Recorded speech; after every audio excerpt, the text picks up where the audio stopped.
Every night at 3 a.m., I hear my dead brother asking me to open the door. I haven't told anyone this, not my family, not my friends. I'm not even sure why I'm writing it down here.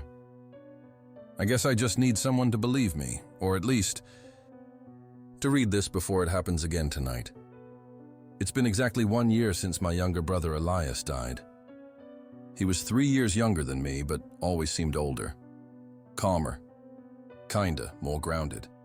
While I was the loud one, the one who pushed boundaries, Elias was the type to read in silence, to smile without needing a reason. The cancer hit fast, acute leukemia. The doctors didn't sugarcoat it. They gave us a few months, maybe, but in the end, it was barely 8 weeks. I spent most of that time with him. I helped him eat when he couldn't lift his arms, held his hand when he was too weak to speak, tried to joke around just to make him laugh.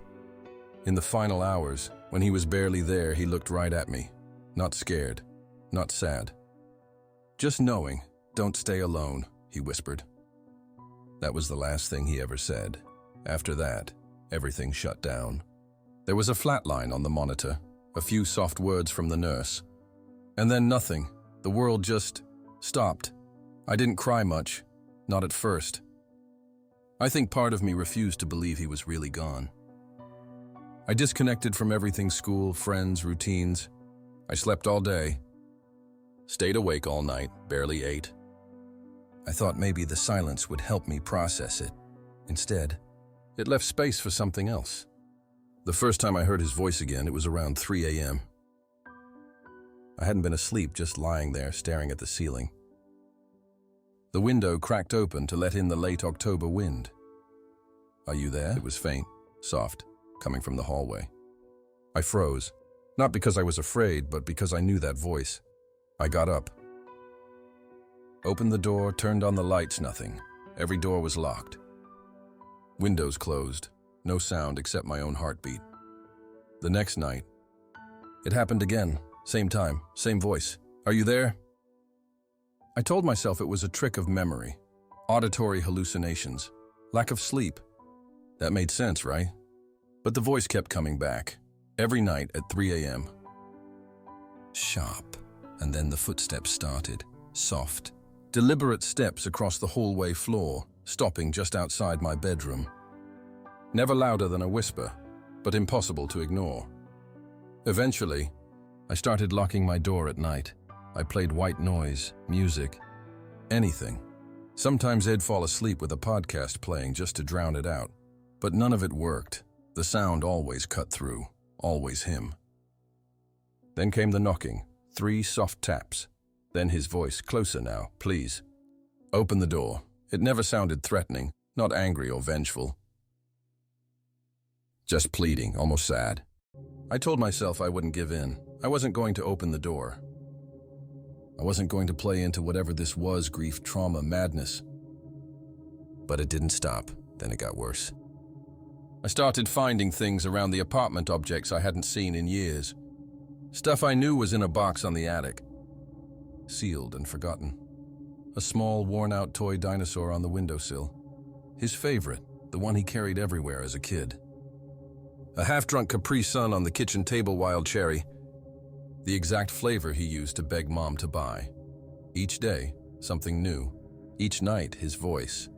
Like the past was leaking into the present, or something was trying to lure me back. Last night, I found his old diary on my desk. It had gone with him to the hospital. I'd packed it in his bag. He never wrote much in it. But it was something that brought him comfort. It never came back home with us.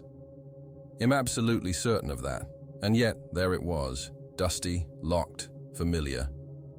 I opened it. Only one sentence had been added, written in a shaky but unmistakable hand on the last page.